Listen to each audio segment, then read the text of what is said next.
আগামীকাল আমাদের বাড়ি আমার বড় ননদ আর আমার ছোটো ননদ এসছে। আর আমার ননদরা যখন আসে না তখন কিন্তু আমার খুব ভালো লাগে।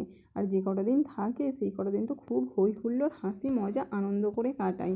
আর যখন চলে যায় তখন কিন্তু আমার মনটা খুবই খারাপ হয়ে যায়। আর আমার ননদরা আসলেও নয়, বেশিরভাগ কাজ কিন্তু ওরাই করে নেয়। আর দেখো আমি এখন জামা কাপড় মেলতে এসেছি, আমার সঙ্গে চলে এসেছে আমার ছোটো ননদ। আমার ননদরা এতই ভালো যে কী আর বলবো। অন্য আর 5টা ননদের মতো নয়, সবার ননদই হয়তো ভালো, কিন্তু আমার মনে হয় আমার ননদরা যেন সবার থেকে একটু বেশিই ভালো। এই দেখো, এই ননদটা হচ্ছে আমার বড় ননদ, আর দেখো এটা হচ্ছে আমার ছোটো ননদের মেয়ে, তাকে দুধ খাইয়ে দিচ্ছিলো। আর আমরা যখনই আমার ননদরা আসে না তখন আমরা কিন্তু এইভাবেই এক জায়গায় মুড়ি মাখিয়ে সবাই মিলে একসঙ্গে খাই।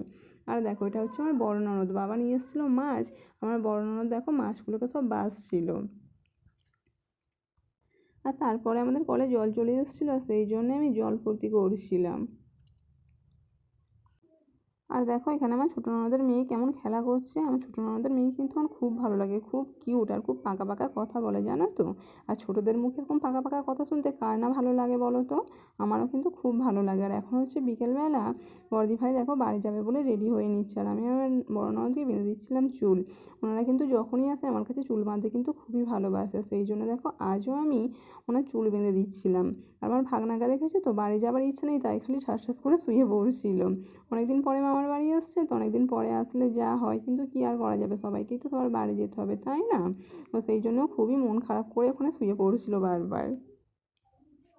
আর দেখো দিদিভাইকে চুল বেঁধে দিয়ে আমি চলে এসেছিলাম ছাদে জামা কাপড় তুলতে, কারণ কি ছাদে জামা কাপড়গুলো তুলে নিয়ে এখন যাব ওনাকে আগাতে। আর ওনার বাড়ি যেহেতু নদীর ওপারে তাই একটু হাতে টাইম নিয়ে বাড়ি থেকে বের হতে হয়। আর এখন বাজে প্রায় 4টের মতো, আর এখনই উনি রেডি হয়ে বের হয়ে পড়েছে বাড়ি যাবার জন্যে। তো ওনাকে তো বাড়ি দিয়ে এসে সেই ভিডিও তোমাদের সঙ্গে শেয়ার করতে পারিনি। ওনাকে দিয়ে এসে আমি এখন দেখো ঝাড় দিচ্ছিলাম, ঝাড় দিয়ে তারপরে যাবো হচ্ছে ছেলেকে দিতে। এরপর তো আমার ছোটো ননদও বাড়ি চলে যাবে, সেই জন্য আগে ঝাঁটটা আমি দিয়ে নিচ্ছিলাম। তারপরে দেখো ঝাঁট ফাঁট দিয়ে নিয়ে এখন দেখো আমার ছোটো ননদও বাড়ি যাবে বলে রেডি হয়ে গেছে। আর এখানে তোমাদের ছোটো জামাই আনতে এসেছে। আর দেখো একেবারে আমার ছেলেকেও সঙ্গে নিয়ে নিয়েছে। ও যেখানে পড়তে যায় ওখানে নামিয়ে দিয়ে বোন চলে যাবে বাড়ি, আর আমি রান্না বান্না করে নিয়ে তারপরে যাবো আমার ছেলেকে আনতে। তো এখন তো খাবার দাবার হয়ে গিয়েছিলো সন্ধ্যেবেলা, আর এখন দেখো আমি জামা কাপড়গুলো ছিল সেগুলোই গুছিয়ে নিচ্ছিলাম।